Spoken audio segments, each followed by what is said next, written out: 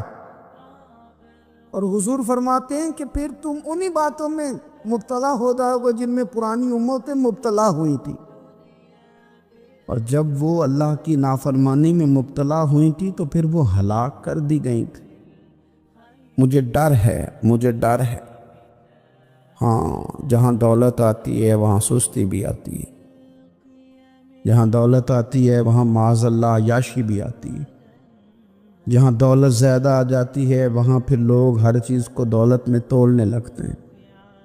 جہاں دولت زیادہ آتی ہے میرے بھائی، پھر لوگ سمجھتے ہیں کہ ہر چیز میں خرید لوں گا، پھر لوگوں کے ذہنوں کے اندر اس طرح کا فطور آتا ہے۔ حضور نے فرمایا مجھے ڈر ہے تمہارے دولت مند ہونے کا، ڈر ہے دولت مند ہونے کا۔ یارو اپنے پیسوں سے ڈرا کرو، اپنی جائیدادوں سے ڈرا کرو، اپنے مال سے ڈرا کرو۔ وہ ہم نے جو بڑے بڑے محلات تعمیر کرنے شروع کیے ان سے ڈرا کرو، اس لیے کہ حضور نے فرمایا مجھے ڈر ہے۔ حضرت ابو بکر صدیق رضی اللہ تعالیٰ عنہ تشریف فرما تھے۔ ہمارے نا بچے بہت زیادہ آسانی مانگتے ہیں۔ اقبال نے کہا لہو مجھ کو رلاتی ہے جوانوں کی تن آسانی۔ جب میں جوانوں کا مزاج دیکھتا ہوں نا کہ اتنے آرام پسند ہو گئے ہیں تو پھر میری آنکھوں سے لہو بہتا ہے۔ لہو مجھ کو رلاتی ہے جوانوں کی تن آسانی، ان کا وجود اتنا آسانی کا ماحول لینا چاہتا ہے، ذرا سی بھی کوئی تکلیف آپ دیکھ لیں، لائٹ بند ہو جائے تو مصیبت کھڑی ہو جاتی، کسی جگہ چند منٹ کے لیے آدھے گھنٹے کے لیے ٹریفک بند ہو جائے تو مثلاً کیا ہو جائے گا، لیکن یہ کہ طبیعتوں میں تلخی، اور جب وہ گاڑیاں آہستہ آہستہ چلتی ہیں تو ایک دوسرے سے آگے بڑھنے کی وہ شدت، وہ ہمارے مزاج میں ایک دوسرے کے بارے میں دل میں بڑے بڑے جملے، کیوں؟ اس لیے کہ ہماری طبیعت آسانی پسند ہے، ذرا سی بھی کوئی رکاوٹ ہم نہیں برداشت کرتے، تھوڑی دیر کے لیے ٹھہرنا پڑ جائے ہمارے لیے بڑا مشکل کام ہے۔ آپ ہمیں ہماری مرضی کے خلاف کوئی بات کر دیں تو ہمیں بگڑا ہوا سمجھے، ہماری طبیعت میں وہ آسانی ہے۔ یہ آسانیاں انسان کو پھر بڑے بڑے کام نہیں کرنے دیتی، پھر انسان کمزور پڑ جاتا ہے، پھر وہ کوئی کسی انقلابی تحریک کا کبھی حصہ نہیں بن سکتا۔ اگر وہ بڑی صلاحیت بھی رکھتا ہو تو وہ زندگی میں کوئی کارنامہ سر انجام نہیں دے پاتا، کیونکہ طبیعت میں آسانی آ گئی، اس کا مزاج ہی نہیں۔ جس بندے کو گرمی زیادہ لگتی ہے وہ کیسے آگے بڑھے گا؟ یہ سیٹھوں کے بیٹے، مالداروں کے بیٹے، پیروں کے بیٹے، بڑے بڑے جناب مشائخ کے صاحبزادگان الا ماشاء اللہ آگے نہ بڑھنے کی وجہ کیا ہے؟ صرف یہ ہے کہ طبیعت کا تقاضا یہ ہے کہ ایک آدمی نے رومال پکڑا ہے، دوسرے نے جوتا پکڑا ہے، تیسرا گاڑی کھول رہا ہے۔ جب آپ اس قدر زیادہ ان کو آسانیوں میں مبتلا کر دیتے ہیں پھر ان کے لیے جہاد کرنا، میدان میں نکلنا ممکن نہیں رہتا، وہ عادی نہیں ہوتے۔ امام حسن اور امام حسین رضی اللہ تعالی عنہما نے جہاد اس لیے کر لیا تھا، بچپن میں ہی 7-8 سال کی عمر تھی تو ماں 3 دن روزے رکھوایا کرتی تھی۔ وہ 3 دن روزے رکھتے تھے اور افطار کا وقت آتا تھا تو جو کچھ پکا ہوتا تھا وہ بھی اٹھا کے غریب اور مسکین کو دے دیا کرتے تھے۔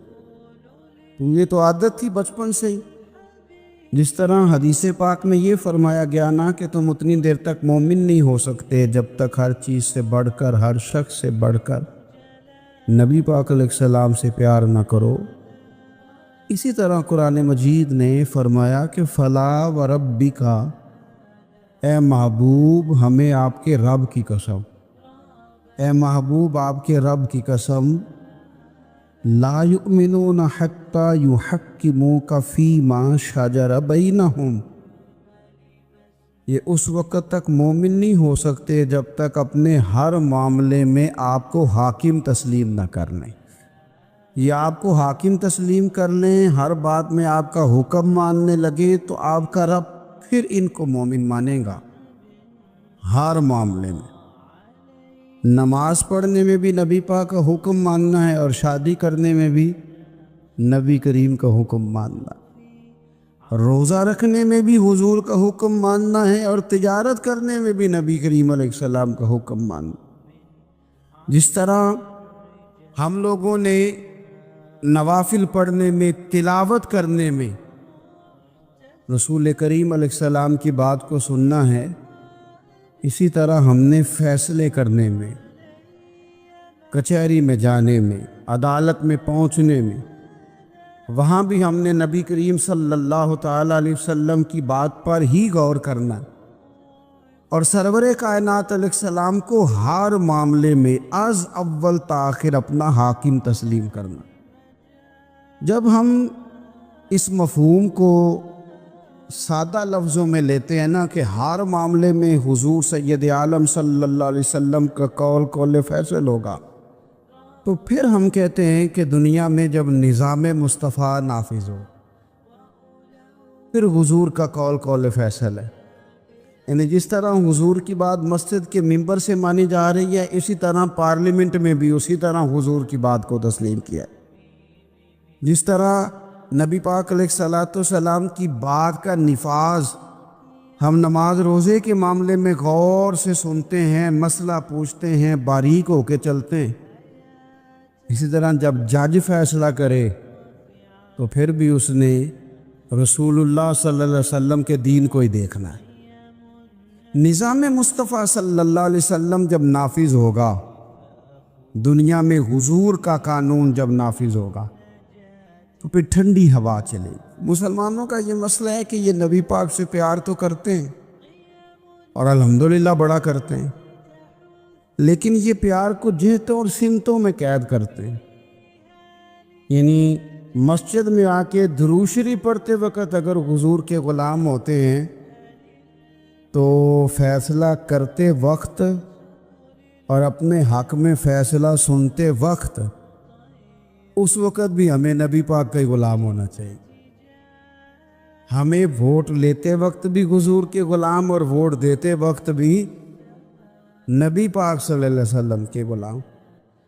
جب تک نظام نافذ نہیں ہوتا، نظام، یورپ کو آپ کی نماز سے تکلیف ہی کوئی نہیں تو نماز پڑھنے کے لیے مسجدیں بنانے کی اجازت دیتے ہیں، قرآن پاک جتنا مرضی آپ وہاں پڑھیں وہ اجازت دیتے ہیں، آپ زکاتیں دیں جتنی مرضی، وہاں سے لوگ چندے اکٹھے کر کے یہاں نہیں لے آتے، کریں جو مرضی۔ ان کو آپ کی نہ نماز سے پریشانی ہے، نہ مسئلہ زکوٰۃ سے پریشانی ہے، نہ صوم و صلات سے مسئلہ ہے۔ ان کو تو مسئلہ یہ ہے کہ کچہری میں کہیں نبی پاک کا دین نہ آ جائے، ان کو تو مسئلہ یہ ہے کہ کہیں پارلیمنٹ میں حضور کا دین نہ آ جائے۔ دو قومی نظریے کیا ہیں اور نظریہ پاکستان کیا ہے جس کی بنیاد پر پاکستان بنا؟ بڑے ٹھنڈے دل سے میری بات کو سمجھیے گا۔ پاکستان اگر اچھی سڑکوں کے لیے، ترقی کرنے کے لیے بنا تھا تو یہ ترقی ہندوستان میں رہ کے بھی ہو سکتی تھی۔ انڈیا والے کہتے ہیں کہ ہم نے ترقی نہیں کرنی، کچی سڑکوں پہ چلنا ہے، ہم نے ٹیکنالوجی نہیں بنائی، یہ کام وہاں بھی ہو سکتا تھا۔ اگر آپ یہ کہیں کہ پاکستان جمہوریت کی مضبوطی کے لیے بنایا تھا کہ ڈکٹیٹر کوئی نہیں آئے گا، صرف جمہوری قوتیں کام کریں گی تو جمہوریت میں تو انڈیا بظاہر آگے نکل گیا ہے، ان کی جمہوریت تو زیادہ اچھی نظر آتی ہے، کبھی ڈکٹیٹر نہیں آیا۔ آپ نے پاکستان کیوں بنایا؟ اگر آپ نے یہی کام کرنے تھے، فحاشی اور یانی اور جو مرضی جس کے من میں آئے کرے اور کوئی فرق نہ ہو یہاں کے اور وہاں کے کلچر میں، رشوت خوری، بھتہ خوری اور ناجائز فروشی، سارے کام اگر ہونے تھے تو یہ کام وہاں بھی ہوتے۔ پاکستان کیوں بنا؟ کیوں اتنی ساری 40,000 لوگوں نے اپنی جانوں کی قربانیاں دیں؟ دنیا کی سب سے بڑی ہجرت ہوئی ہے، سب سے بڑی، جب پاکستان بنا۔ یہ سب سے بڑی ہجرت تھی، اتنی بڑی ہجرت ہی کبھی نہیں ہوئی۔ کیوں اتنا کچھ ہوا؟ تو اس لیے ہوا کہ ہمیں بتایا گیا تھا کہ وہاں نہ سوشلزم، نہ وہاں خالی جمہوریت کا راگ الاپا جائے گا، بلکہ ایک بلند نعرہ لگایا گیا تھا۔ نعرہ کیا تھا؟ پاکستان کا مطلب کیا؟ پاکستان کا مطلب کیا؟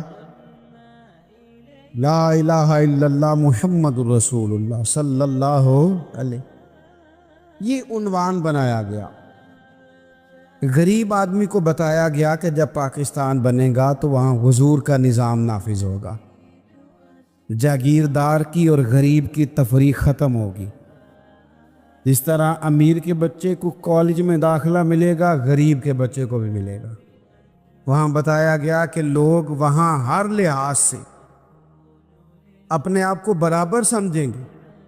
وہاں وہی بات ہوگی جو جناب صدیق اکبر کرتے تھے، وہاں وہی جملے دہرائے جائیں گے جو حضرت عمر فرماتے تھے، وہاں اسی طرح غریب پر سخاوت کی جائے گی، اسے دیا جائے گا جس طرح حضرت عثمان غنی کرتے تھے۔ وہاں اسی طرح فقر کا دور دورہ ہوگا، سادگی کا حسن ہوگا، اپنائیت کا نور ہوگا جو مولا علی شیر خدا نے عطا فرمایا تھا۔ اس سوچ کی بنیاد پر پاکستان بنایا گیا، اس سوچ کی بنیاد پر، اور اسی سوچ کو آگے لے کر کے جایا گیا۔ کوئی سیاسی پارٹی اب یہ بات نہیں کرتی۔ دو قومی نظریے کا معنی یہ تھا کہ ہندو الگ قوم ہے، مسلمان ایک الگ قوم ہے، ان کا رہنا سہنا، اٹھنا بیٹھنا، کھانا پینا الگ ہے۔ ہمارا اٹھنا بیٹھنا، کھانا پینا، سارے معاملات الگ ہیں، تہذیب و تمدن الگ ہے۔ لہذا ہمیں الگ سے خطہ چاہیے جہاں ہم اسلامی نظریات کے مطابق آزاد ہو کے اپنا وقت گزار سکیں۔ اس دو قومی نظریے کی بنیاد پر، دو قومی نے، پہلے تو علامہ اقبال اس کے قائل نہیں تھے۔ علامہ اقبال کا پہلے خیال یہ تھا کہ سارے جہاں سے اچھا ہندوستان ہمارا، یہ اقبال نے لکھا تھا۔ پھر اقبال کہتے ہیں میری سوچ بدلی،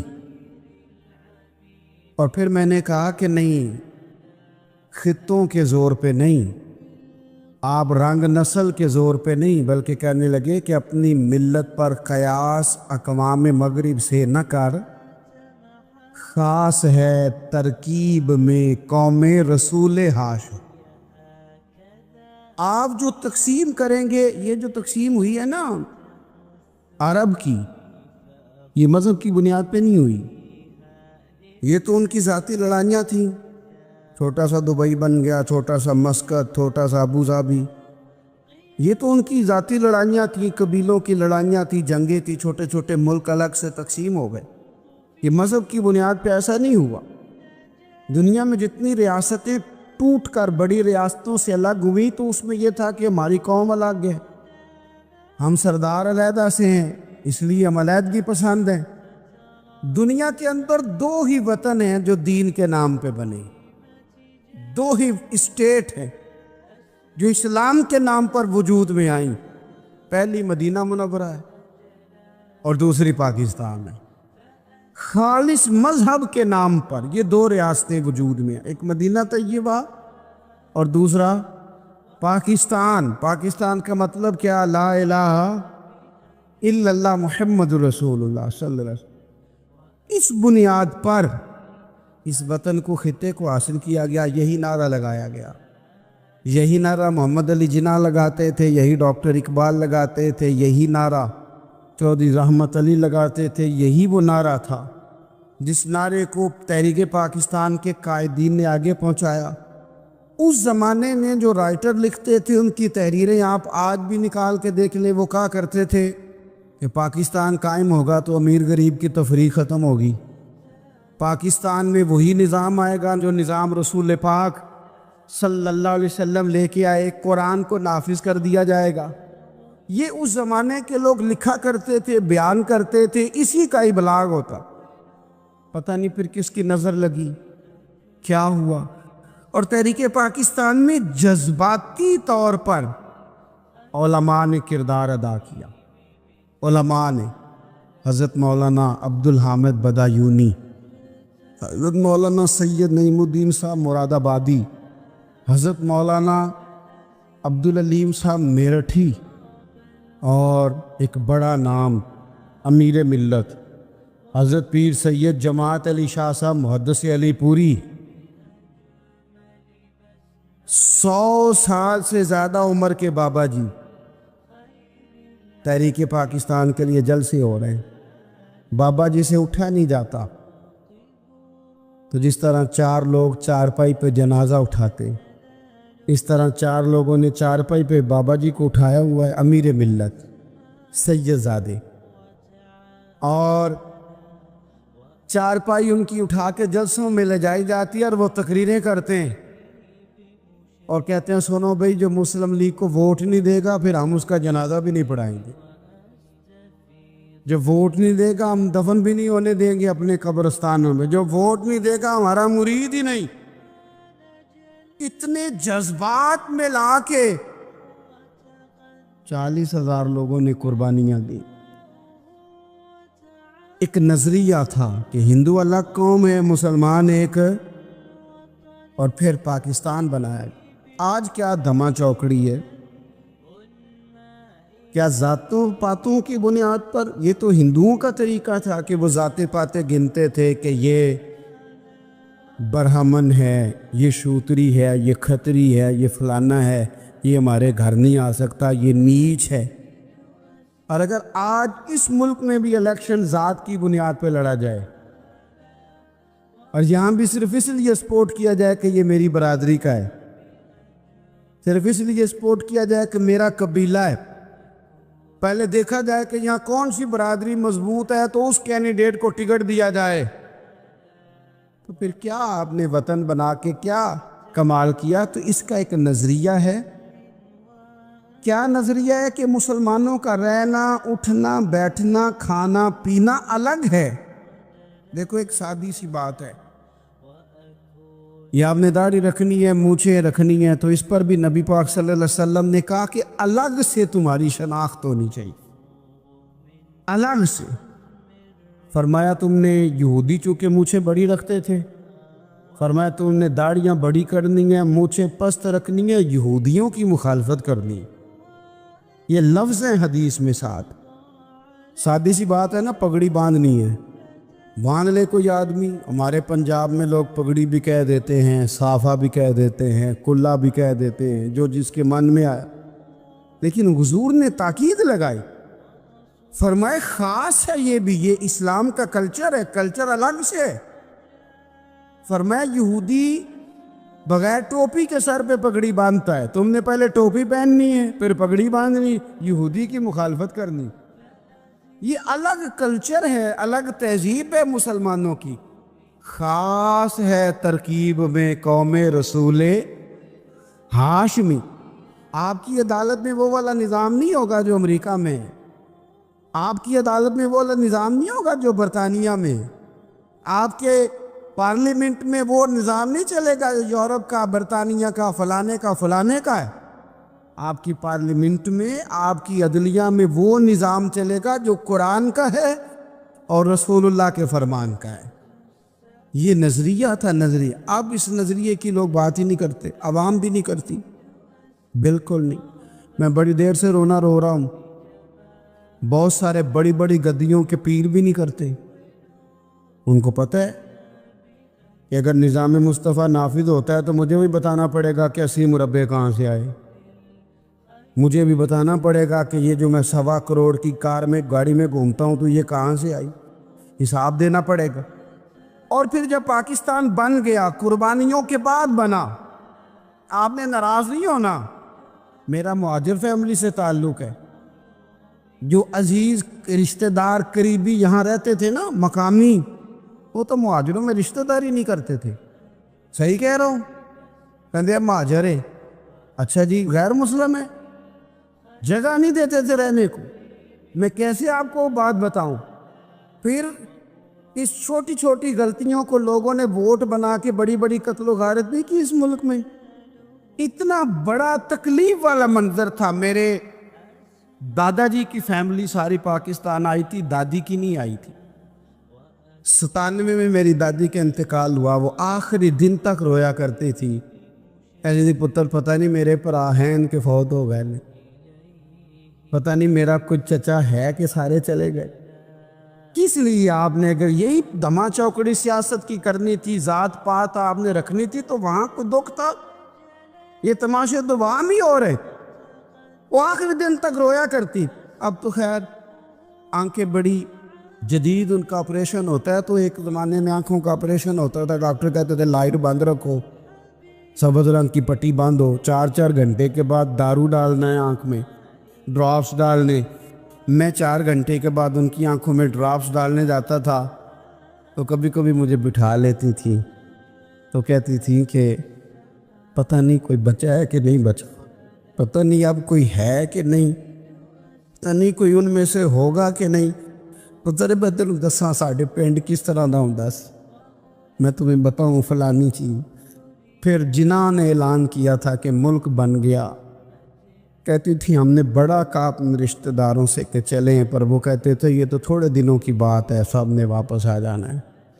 میں نے 2 دفعہ یہ ماحول دیکھا ہے، اٹاری اسٹیشن پہ، واگا بارڈر پہ، ایئرپورٹوں پہ، ایک بھائی ادھر ہے ایک ادھر ہے، اس طرح تڑپ کے روتے ہیں جب لوگ انڈیا پاکستان آتے جاتے ہیں۔ کیوں آپ نے یہ سارا کچھ کیا؟ صرف ایک نعرہ تھا کہ پاکستان کا مطلب کیا، لا الہ الا اللہ محمد رسول اللہ، صرف ایک نعرہ تھا کہ یہاں ہم حضور کا دین لے کے آئیں گے۔ وہ دین تم لائے نہیں، انہیں نوابوں، وڈیروں، چودھریوں کے ذمے تم نے کام لگا دیا۔ اپنے ملک میں حضور کے نظام کے لیے جد و جہد کریں، یہ بنا ہی نبی پاک کے نظام کے لیے، اس کا کوئی دوسرا حل ہو سکتا؟ کوئی حل نہیں۔